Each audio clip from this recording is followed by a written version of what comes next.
Hello, magandang araw! Ngayon nga ay April 15 at ngayon din ang schedule ng aming graduation day sa aming mga grade 6 learners sa Puerto Princesa Pilot Elementary School. Medyo late na nga pala ako nagising, parang 7:30 na ata ito ng umaga. Pero okay lang dahil 10 a.m. pa din naman yung scheduled time ng graduation. At ang aming venue nga pala ay sa Palawan Provincial Capitol. Inlansya ko na rin yung aking pantalon na color blue. Bakit nga ba blue? Kasi naisip ko nababagay siya sa aming barong dahil ang borda nito ay color blue. May mga nabili din pala akong gold-plated accessories online. Ilalagay ko na lang sa aking barong para pang accent lang. Once in every school year lang din naman kasi ang graduation, kaya sayang din naman kung hindi ko magagamit. Baka next year ay umupas na. By the way, parang nahirapan nga pala akong ikabit kasi nga syempre barong yan, parang pinya cloth kaya baka masira. Kaya dahan-dahan kong itinutusok para maikabit natin ng maayos. Ayan, mabilis ang kain, ligo, bihis at makeup lang dahil nga hindi ko na malayang mag-aalas 10 na pala. Hinatid na nga rin pala ako ni Asaw ng motor para mga 5 to 10 minutes lang din naman. So pagdating ko nga pala doon sa venue ay nagsisimula na. So ako, dahil may ATM, nag-withdraw na rin ako ng pambayad kay BIR. Pagkatapos ko nga pala mag-withdraw ay dali-dali na akong lumabas dahil nakita kong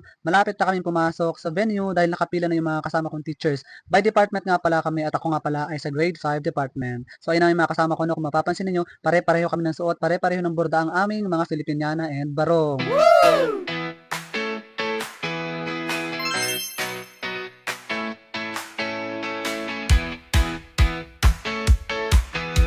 So ayun na nga, after 3 years, ay malapit na rin kami makapasok sa venue dahil nga syempre ang dami-daming tao. Ang mga magagraduate na grade 6 ay parang 300 plus, syempre kasama ang kanilang mga magulang. Meron pa dyan magdadala ng kanilang mga kaibigan, syempre, at mga iba pang kamag-anak. Present na sa graduation ng aming superintendent na si Ma'am Laida, katabi ang aming principal, ang aming head teacher, ang panauhing pantangal, kasama na din ang vice president ng aming Parents and Teachers Association. And finally, nakarampa na kami, nakapasok na kami sa venue. Yay! Hi, Omira!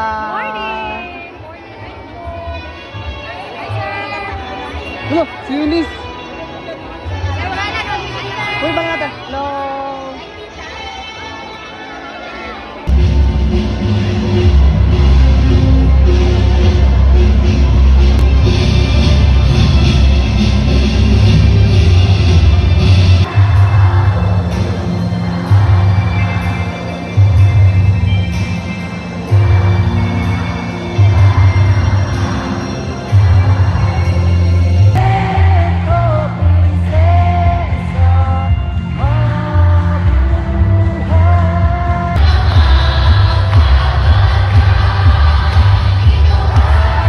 Ating mga ikinagalang na panauhin na ngayon ay kasama nating magdiwang ng isa sa pinakamahalagang yugto sa buhay ng bawat magsisipag na boss katulad ko. Alam na nanunuparang pinuno, tanggapan ng tagapamanikala ng sagay ng mga paaralan sa lungsod ng Puerto Princesa, mga minamahal naming bisita. Isang mainit na palakpakan po para sa ating panauhing pandangal. Walang iba kundi si Ginoong Carlos G. Abogado.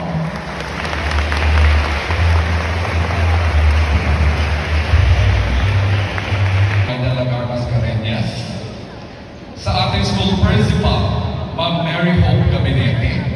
Kabuang bilang ng 35 na nagsipagtapos. And once again, congratulations to all the graduates kasama ang kanilang mga magulang. Syempre, congratulations din sa lahat ng kanilang naging guro simula kinder hanggang grade 6 na naging pangalawang magulang nila sa loob ng kanilang pag-aaral bilang elementarya. Ang aking taus-pusong pasasalamat sa mga batang naging daan kung kaya't ako'y nakarating sa regional stage ng journalism. Shout out kay Samuel Alarcon for sports writing, kay Valin Sarin Badilla for photojournalism, Goshen Ocania for editorial cartooning, at kay Benjamin Macy for photojournalism. Ipagpatuloy niyo lang ang inyong nasimulan at alam kong mas malayo pa ang inyong mararating. At ayan na nga, sa puntong ito, hindi ko na kinakaya ang lahat ng pagpapanggap dahil sobrang init.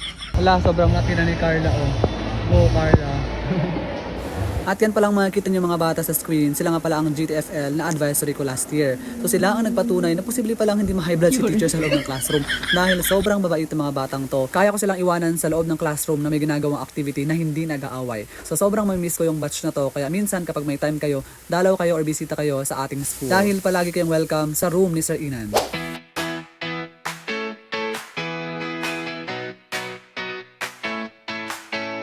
Filipino Sign Language sa Regional Festival of Talent at magiging kinatawan ng ating rehiyon sa National Festival of Talent.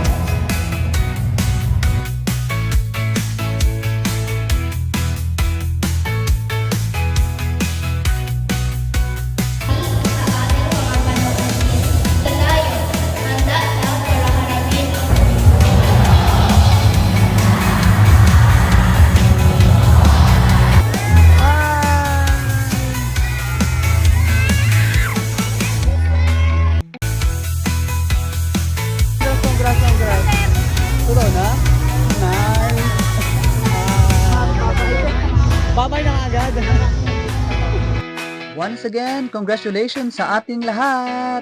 Sa aking mga kasamahan sa Puerto Princesa Pilot Elementary School, tapos na ang school year 2024-2025.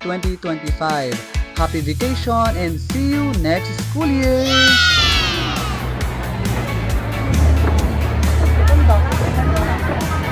Congrats, tapos na naman.